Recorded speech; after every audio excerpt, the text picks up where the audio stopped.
Hello friends, स्वागत है आपका आपके अपने फेवरेट यूट्यूब चैनल में इंग्लिश गुरु विक्रम सर। और आज का हमारा टॉपिक है वॉइस। चेंज द वॉइस एक बहुत इंपॉर्टेंट क्वेश्चन है जो हमें हर एग्जाम में पूछा जाता है। वॉइस कौन से है, उनका ट्रांसफॉर्मेशन कैसे किया जाए, एक्टिव वॉइस का पैसिव वॉइस कैसे किया जाए और पैसिव वॉइस का एक्टिव वॉइस कैसे किया जाए, ये आज हम जान लेते हैं। पहले देखते हैं कि एक्टिव वॉइस एक्चुअली क्या होता है और पैसिव वॉइस एक्चुअली क्या होता है। एक्टिव, एक्ट का मतलब है क्रिया करना। ये नाम ही दर्शाता है कि जो क्रिया करता है, जो एक्शन करता है, उसको एम्फसाइज किया जाता है, उसके ऊपर स्ट्रेस दिया जाता है। एक्ट का मतलब एक्शन करना। जो एक्शन करता है, जो क्रिया करता है, अगर उसको एम्फसाइज किया गया हो, अगर वो सेंटेंस के पहले हो, तो वो हो जाता है एक्टिव वॉइस। देखिए डेफिनेशन यहां पे लिखी है मैंने, emphasises doer of the action, active voice.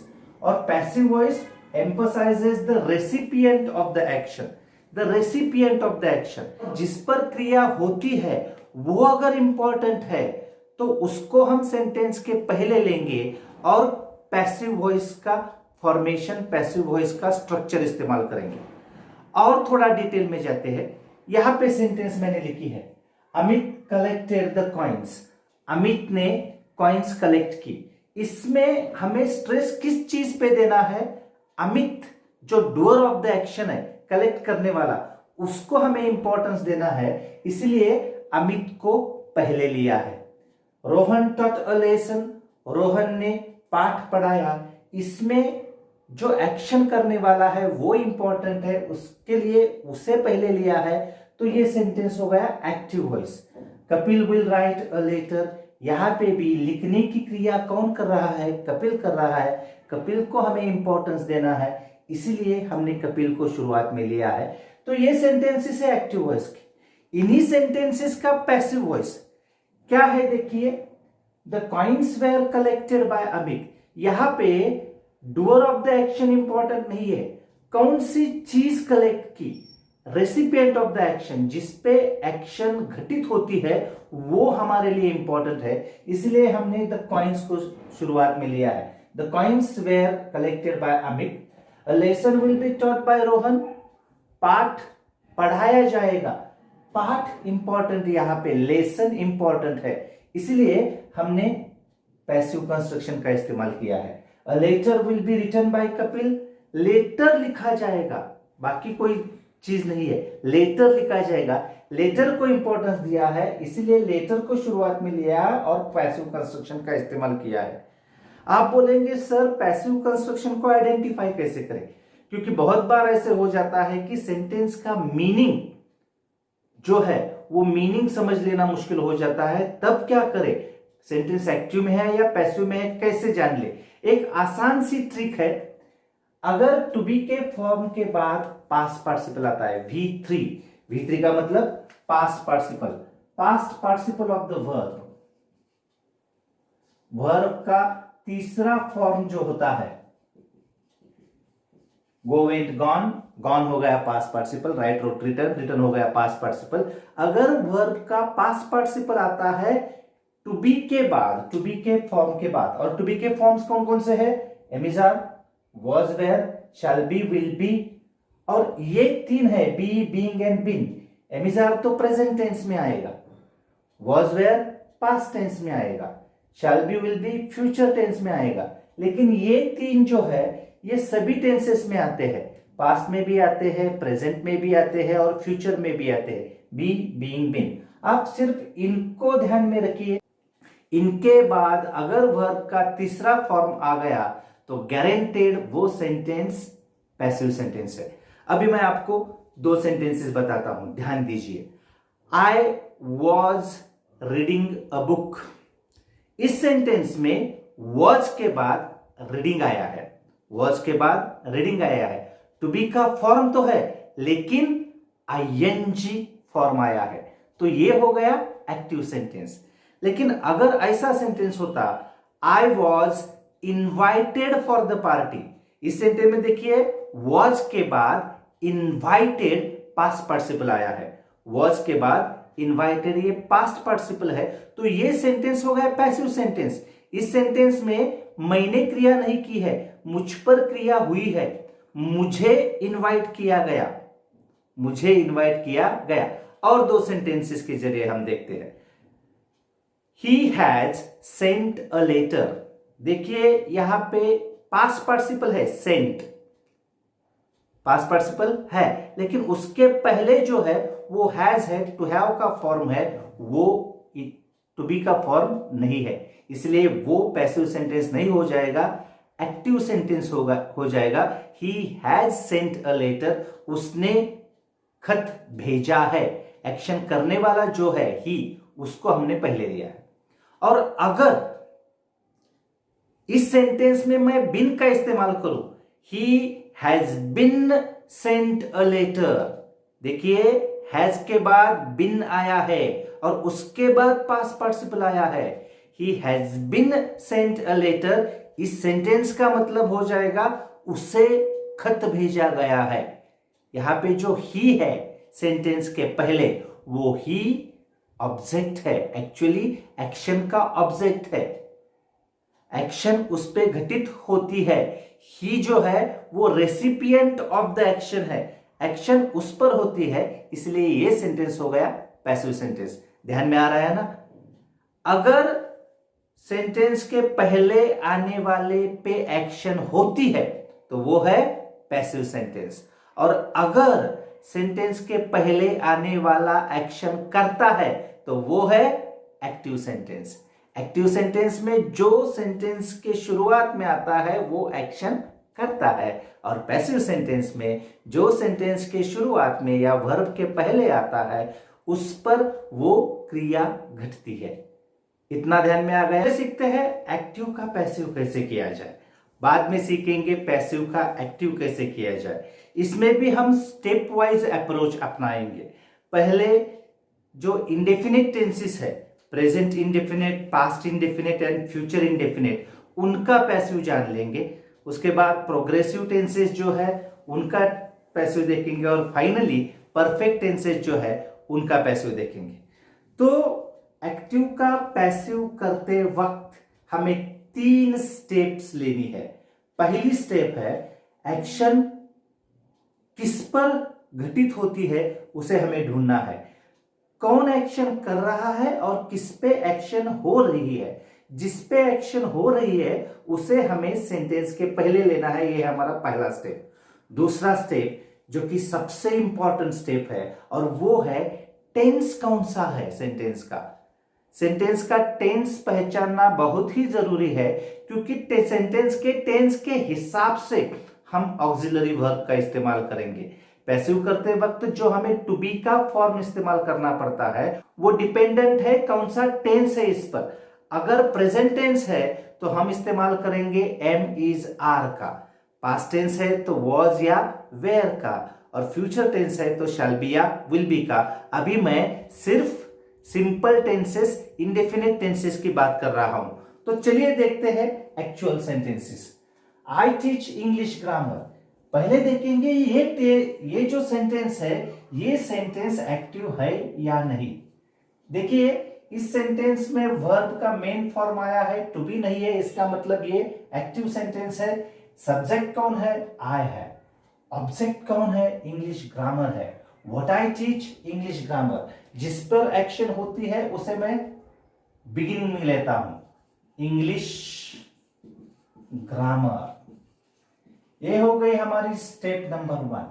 Step number 2, इस सेंटेंस का टेंस कौन सा है? प्रेजेंट टेंस है, प्रेजेंट इंडेफिनिट है, तो मुझे टू बी का प्रेजेंट फॉर्म इस्तेमाल करना पड़ेगा। और ग्रामर के लिए मैं क्या इस्तेमाल करूंगा? एम, इज या आर? इज सही है, English grammar is. Step number 2। Step number 3, और वो ये है कि ये जो वर्ब है उसे हम पास्ट पार्टिसिपल में कन्वर्ट करेंगे, क्योंकि each and every passive construction has third form of the verb. So teach का थर्ड फॉर्म क्या हो गया? टॉट।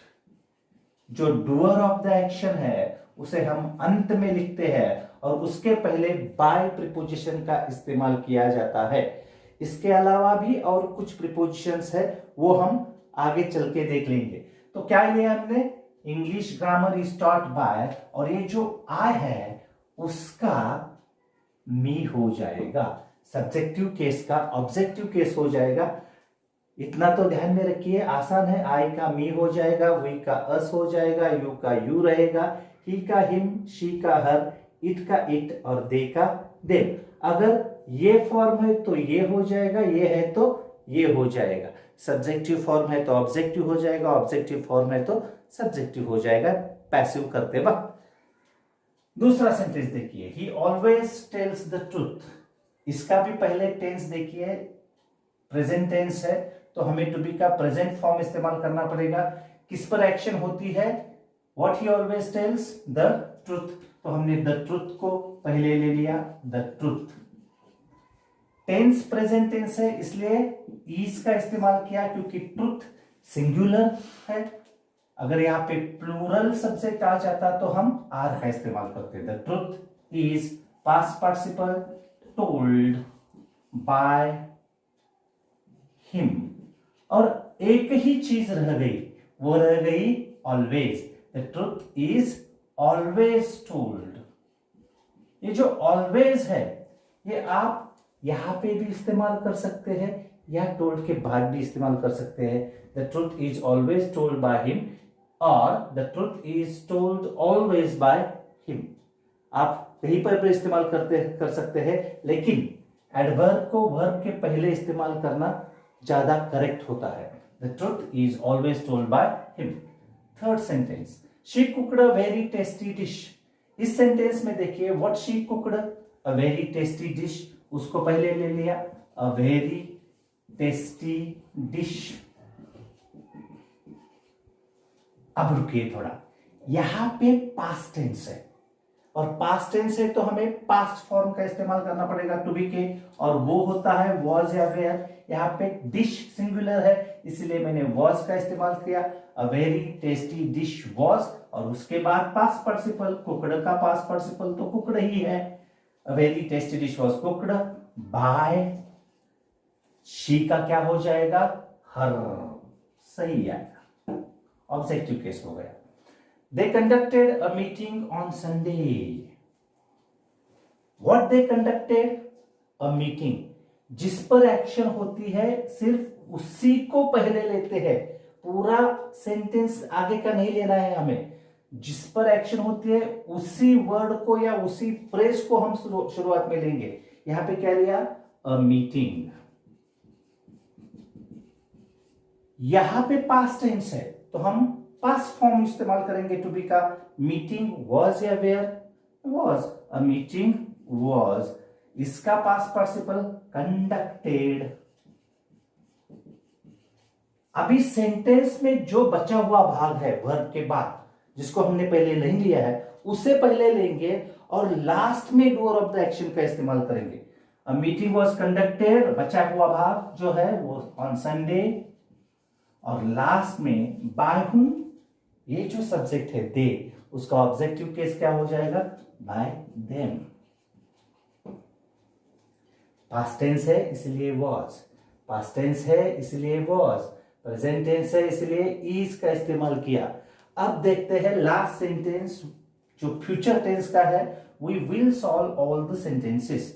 यहां पे विल फ्यूचर टेंस है तो हमें विल बी का इस्तेमाल करना पड़ेगा, फ्यूचर फॉर्म टू बी का जो है वो, और उसके बाद हमें वर्ब का पास्ट पार्टिसिपल इस्तेमाल करना पड़ेगा। लेकिन पहले देखते हैं किस पर एक्शन होती है। We will solve, what we will solve, all the sentences. तो ले लिया पहले ऑल द सेंटेंसेस, विल है इसलिए विल बी किया। पास्ट पार्टिसिपल इसका इस्तेमाल करेंगे, सॉल्व्ड बाय, वी का ऑब्जेक्टिव केस क्या हो गया, us. All the sentences will be solved by us. अब ये चार सेंटेंसेस देखिए, ये जो पहले दो सेंटेंसेस है इसमें मैंने दो ऑब्जेक्ट ली है। दो ऑब्जेक्ट होने की वजह से हम इन दो सेंटेंसेस को दो आंसर में कन्वर्ट कर सकते हैं, क्योंकि ऑब्जेक्ट दो है। कैसे करेंगे देखिए, Rohit told me a secret, इस सेंटेंस में सब्जेक्ट कौन है? रोहित है। ऑब्जेक्ट कौन है? मी भी है और सीक्रेट भी है। इस सेंटेंस में दो ऑब्जेक्ट है और इन दो ऑब्जेक्ट के बारे में पहले थोड़े जान लेते हैं। ऑब्जेक्ट जो व्हाट का आंसर होता है, किसका आंसर होता है? व्हाट का आंसर, उसे हम डायरेक्ट ऑब्जेक्ट बोलते हैं। और जो होम का आंसर होता है उसे हम इनडायरेक्ट ऑब्जेक्ट बोलते हैं। एक सेंटेंस में दो ऑब्जेक्ट आ सकते हैं क्योंकि देखिए, what Rohit told me, Rohit ने मुझे क्या बताया? अ सीक्रेट, उसने मुझे एक रहस्य बताया। तो ये है डायरेक्ट ऑब्जेक्ट क्योंकि ये व्हाट का आंसर है। और whom did Rohit tell a secret, Rohit ने किसे बताया सीक्रेट? मुझे बताया। whom का आंसर है तो ये जो मी है ये हो गया indirect object. Direct object what का आंसर होता है, इनडायरेक्ट ऑब्जेक्ट whom का आंसर होता है। ये कंसेप्ट तो क्लियर हो गई। यहां वॉइस बदलते वक्त हम किसी भी एक को शुरुआत में ले सकते हैं, या तो अ सीक्रेट को लेंगे या मी को लेंगे। पहले देखते हैं इनडायरेक्ट ऑब्जेक्ट मी को पहले लेते हैं तो क्या हो जाएगा? मी का क्या हो गया? आई। यहां पे पास्ट टेंस है इसलिए वॉज टोल्ड, पास्ट पार्टिसिपल का इस्तेमाल किया हमने, आई वॉज टोल्ड। बचा हुआ जो भाग है सेंटेंस का वो लिया सीक्रेट बाय, जो सब्जेक्ट है उसे अंत में लिया रोहित। और अगर मैंने अ सीक्रेट को पहले लिया होता तो क्या हो जाता? यहां पे एक चीज बहुत ही जरूरी है, अगर दो ऑब्जेक्ट हो और दो ऑब्जेक्ट में से डायरेक्ट ऑब्जेक्ट को पहले लिया है तो पैसिव कंस्ट्रक्शन में इनडायरेक्ट ऑब्जेक्ट के पहले टू आता है। कैसे आता है दिखाता हूं मैं आपको। ये जो डायरेक्ट ऑब्जेक्ट है इसको मैंने पहले लिया अ सीक्रेट, पास्ट टेंस है इसलिए टू बी का फॉर्म लिया वॉज, पास्ट पार्टिसिपल का इस्तेमाल किया टोल्ड। टू मी, यहां पे डायरेक्ट मी नहीं आएगा, अ सीक्रेट वॉज टोल्ड मी ऐसा सेंटेंस नहीं होगा क्योंकि वो गलत सेंटेंस हो जाएगा। आप बोल के देखिए तो आपको पता चल जाएगा। A secret was told to me by Rohit, क्या करेक्ट लगता है सुनने में? A secret was told me by Rohit या a secret was told to me by Rohit? To का इस्तेमाल करना बहुत जरूरी है। आसान सा रूल है, दो ऑब्जेक्ट है उसमें से अगर डायरेक्ट ऑब्जेक्ट व्हाट के आंसर को पहले लिया तो टू का इस्तेमाल करना ही पड़ेगा, और अगर इनडायरेक्ट ऑब्जेक्ट whom के आंसर को पहले लिया तो टू का इस्तेमाल करना नहीं पड़ेगा। दूसरा सेंटेंस भी वैसा ही है, देखिए, she asked them a question. आप बोलेंगे सर अभी पहले डायरेक्ट ऑब्जेक्ट को लेंगे, ओके कोई बात नहीं। डायरेक्ट ऑब्जेक्ट कौन सा है? What she asked them a question. चलो अ क्वेश्चन आ गया पहले, अ क्वेश्चन पास्ट टेंस है इसलिए वॉज आस्क्ड। अभी देम को लेना है तो डायरेक्ट नहीं आएगा, टू आएगा। A question was asked to them by, she का ऑब्जेक्टिव केस क्या हो जाएगा? By her. और अगर इनडायरेक्ट ऑब्जेक्ट को पहले लिया तो देम का क्या हो जाएगा? हाँ सही है, दे हो जाएगा, दे। और दे होने की वजह से हम वॉज का इस्तेमाल नहीं करेंगे, वेयर का इस्तेमाल करेंगे पास्ट टेंस में, दे वेयर। पास्ट पार्टिसिपल वर्ब का आस्क्ड का क्या हो गया? आस्क्ड अ क्वेश्चन बाय हर। आसान है ना? सिर्फ इतनी सी ट्रिक है। कौन सा ऑब्जेक्ट पहले लिया? डायरेक्ट ऑब्जेक्ट पहले लिया है तो इनडायरेक्ट ऑब्जेक्ट के पहले पैसिव कंस्ट्रक्शन में टू लगाना पड़ेगा, और अगर इनडायरेक्ट ऑब्जेक्ट को पहले लिया है तो टू का इस्तेमाल नहीं करना पड़ेगा। और डायरेक्ट ऑब्जेक्ट मतलब क्या? व्हाट का जवाब, और इनडायरेक्ट ऑब्जेक्ट मतलब क्या? whom का जवाब। Our teacher doesn't use bad words, ये सेंटेंस जो है ये निगेटिव सेंटेंस है। प्रेजेंट इंडेफिनिट टेंस है, सिंपल प्रेजेंट टेंस। इसका हमें चेंज द वॉइस करना है, वॉइस चेंज करना है तो पहले क्या लेंगे हम? What our teacher doesn't use bad words, bad words पहले लिया, बैड वर्ड्स। प्रेजेंट टेंस है इसलिए एम इज आर में से हमने आर लिया क्योंकि ये प्लूरल है, बैड वर्ड्स आर। और यहां पे निगेटिव है इसलिए हमें नॉट का इस्तेमाल करना पड़ेगा।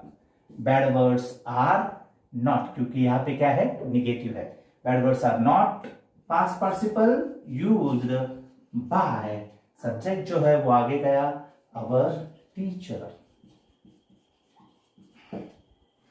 अब आप बताइए मुझे कैसे होगा इसका पैसिव। हाँ सही है, पहले क्या लूं मैं, द गाइडलाइंस।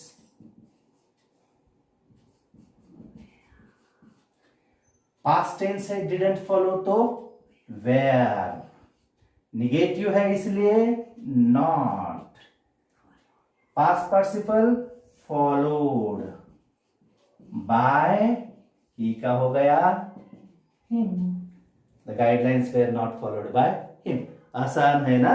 तो चलिए अब चलते हैं कंटिन्यूअस टेंसेस की तरफ, प्रोग्रेसिव टेंसेस की तरफ। मित्रों, प्रोग्रेसिव टेंस का पैसिव करते वक्त हमें एक एडिशनल टू बी फॉर्म का इस्तेमाल करना पड़ता है और वो होता है बीइंग, क्योंकि बीइंग दिखाता है ये प्रोग्रेसिव टेंस का पैसिव है। ओरिजिनल टू बी फॉर्म जो है एम इज आर या वॉज वेयर, उसको तो हम लेंगे ही लेंगे, लेकिन उसके साथ बीइंग का इस्तेमाल करना पड़ता है। बाकी प्रोसेस सेम है, जो इंडेफिनिट टेंसेस की है वही कंटिन्यूअस टेंसेस की है, लेकिन सिर्फ एक वर्ड एक्स्ट्रा आ जाता है, वो होता है बीइंग। तो उसका इस्तेमाल कैसे करते हैं देखते हैं। आगे जाने से पहले एक और बात ध्यान में रखिए, प्रोग्रेसिव फ्यूचर टेंस जो होता है उसका पैसिव नहीं किया जाता। इंग्लिश लैंग्वेज में प्रोग्रेसिव फ्यूचर टेंस का पैसिव किया नहीं जाता, इतना ध्यान में रखिए। तो दो ही प्रोग्रेसिव टेंसेस बची है हमारे लिए, प्रोग्रेसिव प्रेजेंट और प्रोग्रेसिव पास्ट। पहले देखते हैं progressive present. Our team is winning every match, किस पर एक्शन हो रही है, एवरी मैच, उसको लिया एवरी मैच। मैच के लिए हम एम इज आर जो कोई हमें चाहिए उसका इस्तेमाल करेंगे ही, एवरी मैच इज। लेकिन ये जो आईएनजी है प्रोग्रेसिव टेंस है, ये दिखाने के लिए इंग्लिश लैंग्वेज में पैसिव करते वक्त बीइंग का इस्तेमाल किया जाता है। तो our sentence will be every match is being, इसका पास्ट पार्टिसिपल, विन का पास्ट पार्टिसिपल है वन, बाय आवर टीम। ये हो गया हमारा answer, every match is being won by our team. Second sentence, they are introducing the price, यहां पे object कौन है, द प्राइस, उसको ले लिया the price. Original present tense है, प्रेजेंट टेंस का जो ऑक्सिलरी है वो यहां पे लेना ही पड़ेगा, द प्राइस इज लेंगे क्योंकि प्राइस सिंगुलर है, यहाँ पे दे था इसलिए आर था, यहाँ पे प्राइस है तो इज आ गया, द प्राइस इज। और कंटिन्यूअस टेंस है तो क्या लेंगे हम, बीइंग को आना ही है, तब तक वो पैसिव नहीं होगा। The price is being reduced, past participle का इस्तेमाल किया, reduced by them, bye them. अब देखिए तीसरा सेंटेंस जो है, she was decorating her home. आप बोलेंगे सर आसान है, हम सॉल्व करेंगे, चलिए आप बताते रहिए, मैं लिखता रहूंगा। हर होम सही है, टू बी का फॉर्म वॉज आएगा, आईएनजी है तो क्या आएगा, बीइंग आएगा, पास्ट पार्टिसिपल क्या हो जाएगा, डेकोरेट का डेकोरेटेड हो गया, सही है। और अंत में बाय के बाद क्या आएगा, यहाँ पे शी है सब्जेक्ट तो ऑब्जेक्ट हो गया बाय हर। और लास्ट सेंटेंस, मेघना was colouring the pictures, action किस पे होती है, पिक्चर्स पे होती है, ले लिए पिक्चर्स, द पिक्चर्स। वॉज का क्या हो जाएगा, अभी वेयर हो जाएगा क्योंकि पिक्चर्स प्लूरल है, पिक्चर्स वेयर, आईएनजी है इसलिए क्या लिया, बीइंग, सही है। Past participle coloured, the pictures were being coloured by, subject कौन है, मेघना तो वही ले लिया, मेघना। परफेक्ट टेंसेस का पैसिव करते वक्त हमें एक ही बात ध्यान में रखनी पड़ती है, और वो बात है परफेक्ट टेंसेस का पैसिव करते वक्त हम बिन का इस्तेमाल करते हैं, BEEN। बाकी प्रोसेस सेम है। जो ऑब्जेक्ट है उसे पहले लीजिए। You have supported the right cause. क्या है ऑब्जेक्ट? द राइट कॉज आ गया पहले, लेकिन ये कॉज सिंगुलर होने की वजह से हम हैव का इस्तेमाल नहीं करेंगे, हैज का इस्तेमाल करेंगे। The right cause has. और पैसिव करने के लिए हमें ऑक्सिलरी के साथ दूसरा ऑक्सिलरी भी इस्तेमाल करना पड़ता है। ये परफेक्ट टेंस है, इसलिए हमने बिन का इस्तेमाल किया। The right cause has been supported by. You का यू ही रहेगा। Second sentence, Shardul has done an impressive job. किस पर एक्शन होती है? What Shardul has done an impressive job. ले लिया पहले, N impressive job. Job has होगा क्योंकि सिंगुलर है, एन इंप्रेसिव जॉब हैज। उसके बाद परफेक्ट टेंस है, इसलिए क्या करेंगे? बिन। और इसका पास्ट पार्टिसिपल तो पास्ट पार्टिसिपल ऑलरेडी है, has been done by Shardul. तीसरा सेंटेंस देखिए, my father had built this house in 2003। What my father had built this house, इतना ही हम पहले लेंगे, दिस हाउस। पास्ट टेंस है, हैड का हैड वैसे ही रहेगा। परफेक्ट टेंस है, इसलिए बीच में आ जाएगा बिन, हैड बिन बिल्ट। बचा हुआ जो भाग है, in 2003 by my father, by my father. ये सेंटेंस आप बोलेंगे सर अभी हम सॉल्व करेंगे। ओके ठीक है, क्या हो जाएगा? What we will have submitted? Our journals. Our journals. Will have है तो will have वैसे ही रहेगा, will have। पैसिव करने के लिए बिन इस्तेमाल करेंगे, बिन। पास्ट पार्टिसिपल क्या होगा? Submitted before Friday. जो बचा हुआ भाग था उसे लिया, बाय। वी का क्या हो जाएगा? अस। ये last sentence, they haven't done any mistake. इस सेंटेंस में थोड़ा ध्यान से देखिए, ऑब्जेक्ट क्या है? एनी मिस्टेक है, और यहां पे निगेशन है, हैवंट। अगर any mistake, any job, any work, any boy, ऐसा कुछ ऑब्जेक्ट होगा और सेंटेंस निगेटिव होगा, तो हमें वॉइस बदलते वक्त एनी का नो करना है और यहां का निगेशन निकालना है, तभी सेंटेंस 100% करेक्ट हो जाएगा। देखिए मैंने क्या बताया है, एनी का नो करना है और यहां का निगेशन निकालना है, तो क्या हो गया? No mistake. मिस्टेक तो सिंगुलर है, इसलिए हैज का इस्तेमाल किया, हैजंट का इस्तेमाल नहीं किया क्योंकि ऑलरेडी निगेटिव किया है, नो किया है। No mistake has. पैसिव करने के लिए बिन, पास्ट पार्टिसिपल डन बाय, दे का क्या हो जाएगा? देन। हो गया परफेक्ट टेंसेस का। अब चलते हैं मॉडल ऑक्सिलरी की तरफ। मॉडल ऑक्सिलरी का पैसिव करते वक्त हमें इतना ही ध्यान में रखना है कि मॉडल ऑक्सिलरी के बाद में आने वाला जो वर्ब का फॉर्म है वो कौन सा फॉर्म है? बेस फॉर्म है या पास्ट पार्टिसिपल है? अगर पास्ट पार्टिसिपल का फॉर्म है तो हमें बिन से पैसिव करना पड़ेगा, और बेस फॉर्म है तो हमें बी से पैसिव करना पड़ेगा।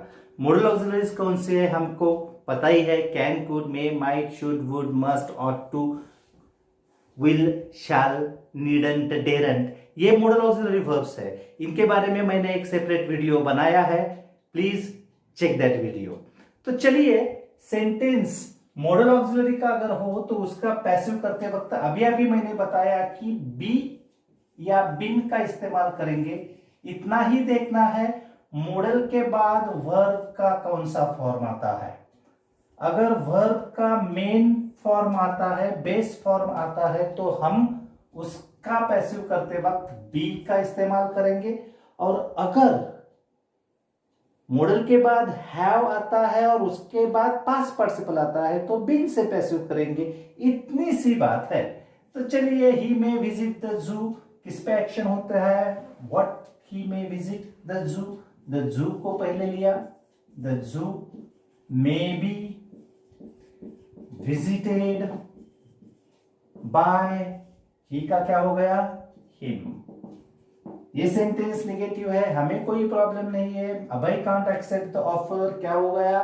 The offer. जो निगेशन है वो वैसे ही रखा हमने, कांट। यहां पे मेन वर्ब है इसलिए बी से पैसिव करेंगे। बी पास्ट पार्टिसिपल का इस्तेमाल करना ही पड़ेगा। एक्सेप्टेड बाय, सब्जेक्ट कौन है? अब है। और last sentence, you must have understood the topic. इसका हम पैसिव करेंगे, कैसे करेंगे? पहले क्या लेंगे? The topic. सही है, द टॉपिक। मस्ट हैव जैसा है वैसा ही रहेगा, मस्ट हैव। और मस्ट हैव पास्ट पार्टिसिपल इसलिए हमने बिन का इस्तेमाल किया। बिन अंडरस्टूड बाय, यू सब्जेक्ट है, उसका ऑब्जेक्टिव केस भी यू ही है। देखिए मित्रों, यहाँ पे कुछ भी आ सकता है। मे की जगह can, could, may, might, should, must, कुछ भी आ सकता है।